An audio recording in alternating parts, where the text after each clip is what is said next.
Ek weet nie wat het ek vandag gekykie. Dit het glad nie soos 'n rugby game gelykie. Daar was wel 'n bal geskop en 'n prentjie van 'n bok, maar die ander kon nie eens 'n man raak kykie. Mbalula het so hard probeer beïndruk, toe die rugby aan die politiek moes verstik. En die trane op die vloer, want ons rugby's in sy moer, is daar iemand wat die span asseblief kan regkry.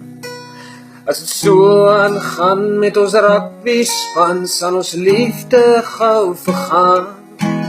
Soos hy dag, toe ons verloor het teen Japan. Ek sweer vandag sou ons verloor het teen 'n laerskool netbalspan.